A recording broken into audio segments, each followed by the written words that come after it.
안녕하십니까. 저는 동의대학교 사회복지학과 조현우라고 합니다. 지금부터 도송종합사회복지관에 대한 설명을 시작하겠습니다. 우선 실습 기간에 대한 간단한 소개와 실습 내용, 실습하면서 어려웠던 점과 도움됐던 점, 기관에 대한 장단점과 실습하면서 느꼈던 점을 순서로 발표하겠습니다. 시설 소개는 앞서 보여드린 동영상에 나와 있기 때문에 지금은 복지관의 위치, 미션, 비전, 주 서비스 대상자에 대해 간략히 설명하겠습니다. 제가 실습했던 도송종합사회복지관은 사하구 다대 이동에 위치해 있으며 지하철 1호선인 낙계역 근처에 있습니다. 낙계역 4번 출구로 나와 길 따라 쭉 걷다 보면 복지관이 나오는데 중간부터는 오르막길로 되어 있어 복지관 앞에 바로 서는 마을버스 6번, 8번을 타고 오시는 것을 추천합니다. 도송종합사회복지관은 함께 사는 아름다운 늘 기쁜 마을을 조성한다는 미션과 이웃과 함께하고 소통하고 나눔을 실천하는 복지관이라는 비전을 가지고 있으며 주 서비스 대상은 다대 4지구 영구임대 아파트 단지 내에 거주하고 있는 1920세대입니다. 이 서비스 대상에 대해 자세히 살펴보면 전체 1920세대 중 1634세대가 국민기초생활보장수급세대이고 나머지 세대는 일반 가정세대입니다. 이 1634세대 중 노인세대가 895세대로 반 이상이 노인세대인 것을 확인할 수 있습니다. 그렇기 때문에 도송종합사회복지관은 지역, 즉 다대 이동 영구임대 아파트 단지의 특성에 맞게 노인 대상 프로그램의 수가 대부분이고 아동 청소년을 대상으로 하는 프로그램의 수는 상대적으로 많이 적습니다. 다음으로 실습은 총 4주간 진행되었고 첫 주에는 지역사회복지관의 3대 기능 중 하나인 서비스 제공 기능에 대한 프로그램들의 설명을 듣고 직접 참여하는 시간을 가졌고 둘째 주에는 지역사회 조직 기능에 대한 설명과 직접 참여해보는 시간을 가졌으며 셋째 주에는 사례관리 기능에 대한 설명과 직접 참여하는 시간을 가졌습니다. 저는 실습을 시작할 때 총 4가지의 목표를 정했는데 첫째, 복지시설의 재무회계에 대해 안다. 둘째, 사례 발굴 과정에서의 상담 방법, 실제 상담 과정을 안다. 셋째, 외부 자원을 얻기 위한 활동, 연계 관리 방법에 대해 안다. 넷째, 사업계획서의 작성 방법을 안다. 라는 4가지의 목표를 가지고 실습에 임했습니다. 다음으로 실습을 진행하며 참여했던 프로그램을 각 기능별로 몇 가지씩만 어떻게 진행됐는지 설명해드리겠습니다. 우선 사례관리 기능에서는 사례관리 기능 사업이 무엇인지에 대한 설명을 들었습니다. 사례를 발굴하고 발굴한 사례에 대해서 문제나 욕구에 어떻게 개입을 해야 하는지, 또한 그러한 개입 과정에서 어떤 서비스를 연계해야 하는지 등에 대해 배우는 시간을 가졌습니다. 그리고 실제로 복지관에서 이미 사례 관리를 하고 있는 가정에 부탁하여 실습생들이 다시 한번 사례 상담을 할 수 있도록 했습니다. 직접 그 가정에 찾아가 초기 상담을 진행하면서 초기 상담지를 작성했고 어떤 개입을 해야 하는지 사례 회의를 간소하게 진행하여 개입 방법을 나누는 시간을 가졌습니다. 다음으로 어떻게 서비스를 연계하는지 직접 체험하기 위해 저소득 아동을 위한 지원 사업의 추천서를 써보는 시간을 가졌습니다. 물론 대상은 사회복지사님이 가상으로 만들어낸 인물이었지만 주어진 인적 상황과 상황에 대해 어필하는 것은 결코 쉽지 않았습니다. 단어 선택 하나하나가 중요했고 상황에 대한 어필이 중요했으며 담당자의 종합 의견도 이 아동에게 큰 영향을 미칠 수 있다는 것을 알 수 있었습니다. 다음으로 서비스 제공 기능의 프로그램에서 실습했던 것을 4가지 소개해드리겠습니다. 우선 교육문화 사업 중 하나인 청춘학당 프로그램은 비문의 노인을 대상으로 문해 교육을 진행해 삶의 만족도를 높임과 동시에 이를 기반으로 지역사회 활동에 참여하도록 하는 것이 목표입니다. 저희 실습생들이 어르신 한 분씩 담당하여 한글을 가르쳐드리는 활동을 진행했는데 어르신들의 자존감, 학습 정도를 고려하여 진행해야 했기 때문에 마냥 쉽게만은 느껴지지 않았습니다. 다음으로 같은 교육문화사업 중 하나인 해피스마일 프로그램은 노인들의 치매를 예방하기 위한 프로그램으로 공예, 치매 교육, 키트 제공 등을 통해 서비스를 제공하는데 이 프로그램에 참여하면서 어떤 치매 예방 키트를 제공할지 실습생들이 각자가 프로그램 계획서를 써서 그중 한 키트를 제공하는 시간을 가졌습니다. 하나의 키트를 제공하는 것이지만 장소, 시간, 제공 방법, 예상, 이 키트를 주는 근거 등 고려해야 할 요소들이 너무 많아 힘들었던 시간이었습니다.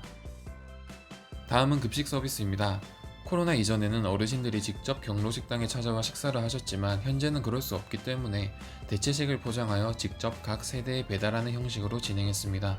식사만 전달하고 나올 수도 있었지만 전달하는 과정에서도 간단한 대화를 통해 라포를 형성할 수 있다는 것을 알 수 있는 시간이었으며 2021년 신규 사업인 여름 김치 지원 사업으로 각종 김치를 나눠드리기도 했습니다. 다음으로는 일상생활 지원 사업인 싱글벙글 프로그램인데, 이 프로그램은 배우자와의 이별로 인한 남성 독거노인을 대상으로 일상생활의 자립을 지원하는 프로그램입니다. 각 시기별로 요리, 건강교육, 평가회 등 다른 활동이 진행되며 저희는 그중 요리 교실에 직접 참여하여 어르신들의 요리를 돕는 활동을 진행했습니다. 다음으로는 지역 조직화 기능입니다. 먼저 자원봉사자와 후원자는 어떻게 개발해야 하는지, 개발할 때의 마음가짐, 팁 같은 내용에 대해 배웠고, 이를 관리하기 위해 감사 편지를 직접 작성해보는 시간을 가졌습니다. 이 시간을 통해 후원자를 개발하는 것도 중요하지만 기존의 후원자를 관리하는 것이 상대적으로 더 중요하다는 사실을 알 수 있는 중요한 시간이었습니다. 다음으로는 홍보 및 출판 사업에 대해 배우면서 실제로 홍보지를 작성해보는 시간을 가졌습니다. 프로그램을 홍보해서 이용자를 모집해야 하기 때문에 홍보지가 중요했습니다. 봤을 때 이해하기 쉽고 보기 편하게 작성해야 하기 때문에 고려해야 할 부분이 많았고, 처음 만들어보는 홍보지라 머릿속으로 구상했던 모양대로 잘 만들어지지 않았습니다. 다음은 복지관의 주민 조직 모임 중 하나인 두성 원두막의 활동을 같이 해봤습니다. 우선 두성 원두막은 이웃 마을에 관심이 없어 생기는 고독사, 무관심 등의 문제에 대해 주민들이 직접 해결하기 위해 회의, 활동 등을 하는 주민 조직입니다. 저희는 수박을 잘라 포장해서 복지 사각지대에 놓인 사람, 거동의 불편 등의 이유로 은둔형 외톨이가 되어버린 세대 대상으로 직접 배달하며 교류하는 활동을 진행했습니다. 그리고 또 다른 주민 조직인 은빛 가온의 활동도 같이 했습니다. 은빛 가온도 비슷하게 사람을 잘 만나지는 않는 니스족과 사회활동에 잘 참여하지 않아 생기는 우울증에 대처하기 위해 사회 참여 활동을 장려하는 주민 조직입니다. 저희는 은빛 가온 활동 중에서도 깨끗한 은빛 가온이라는 활동을 통해 환경 정화 활동을 실시했고, 아파트 단지 내 쓰레기를 직접 주워보는 활동을 진행했습니다. 이러한 실습을 진행하며 어려웠던 부분은 사례 관리 기능 중에서 사례 발굴 시 진행했던 상담이었습니다. 상담을 어떻게 진행하는지 전혀 몰라 예시로 주신 질문들만 해야겠다는 생각을 했습니다. 필요한 서비스를 제공하기 위해서는 상담자에 대한 필요 정보들을 다 알 수 있도록 질문해야 하는데, 개인적인 생각으로 신뢰되는 질문이지 않을까 하는 마음 때문에 질문을 하지 못했던 것이 많았고, 정말 처음 상담을 이렇게 진행했더라면 줄 수 있는 서비스가 매우 한정적이었겠구나 하는 생각을 했습니다. 다음으로 어려웠던 부분은 프로그램의 계획입니다. 앞서 말씀드린 대로 치매 예방 키트 하나를 제공하는 것에 대한 계획서였지만 예산, 장소, 방법, 그리고 무엇보다 이 키트를 주는 근거를 논문, 통계 등을 찾아가며 정당성을 확보하는 것이 매우 어려웠습니다. 프개평 시간에도 사업 계획 배경에 대한 근거를 제시하는 것이 어려웠는데, 실제 사례에서 계획을 할 때도 역시 제일 어려웠던 부분이었습니다. 어려웠지만 도움이 되는 부분도 있었습니다. 상담이 매우 어려웠던 문제였지만 직접 상담을 해보고 피드백을 받으면서 어떻게 하면 자연스럽게 대화를 시작해야 하는지, 어떤 질문이 필요 서비스를 제공하기 위한 질문인지 등에 대한 상담 방법을 어느 정도는 알 수 있어서 도움이 되었고, 가상의 인물이었지만 아동에게 필요한 지원 서비스를 위해 추천서를 작성하면서 내 추천서로 인해 한 아동에게 꼭 필요한 지원이 걸려있구나 하는 책임감을 가지게 해줬고, 이러한 공모사업에 추천하는 것, 지역 내 관리사무소, 행정복지센터 등 여러 자원들이 이용자들에게는 중요한 자원이 될 수 있고 어떤 방식으로 연계를 할 수 있는지를 알 수 있었습니다. 기관의 장점은 우선 다양한 프로그램에 참여할 기회가 많다는 것입니다. 각 기능별로 최소 3개 이상의 활동을 참여했고, 코로나로 인해 많은 프로그램 참여가 힘든 상황에도 최대한 실습생들이 많이 참여할 수 있도록 일정을 배치하여 여러 프로그램을 경험할 수 있도록 했습니다. 또한 전부 대면 서비스로 진행됐기 때문에 프로그램 이용자와 직접적인 만남이 가능했습니다. 프로그램에 대한 설명만으로 끝나는 것이 아니라 직접 프로그램에 참여하여 이용자들과 만나면서 간단한 라포도 형성할 수 있고, 이용자들이 원하는 사항을 직접적으로 들을 수 있었기 때문에 더 값진 경험으로 남을 수 있었습니다. 그리고 하루 일정이 끝나면 슈퍼바이저님이 그날 있었던 프로그램에 대한 개개인의 생각을 들으며 소통하였고, 이에 대한 피드백과 부족한 부분을 추가로 설명해줘서 이해가 보다 더 잘 됐습니다. 또한 개인 과제들이 집에서 하는 것이 아니라 그날 일정을 하면서 같이 진행하며 즉각적인 피드백이 가능해요. 부족한 부분, 고쳤으면 하는 부분을 바로바로 고칠 수 있었던 것이 좋았습니다. 반면에 단점으로는 집단 과제의 부족이 있었습니다. 집단 과제가 하나 있었지만 최종 평가회에서 실습에 대한 발표가 끝이었습니다.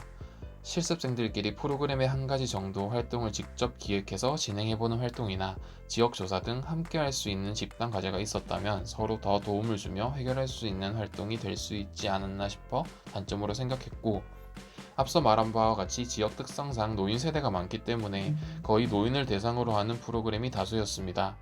저는 노인 복지 분야를 생각하고 있어 좋은 경험이었지만 여러 분야에 대해 알고 싶은 입장에서는 조금은 부족한 부분이지 않나 생각했습니다.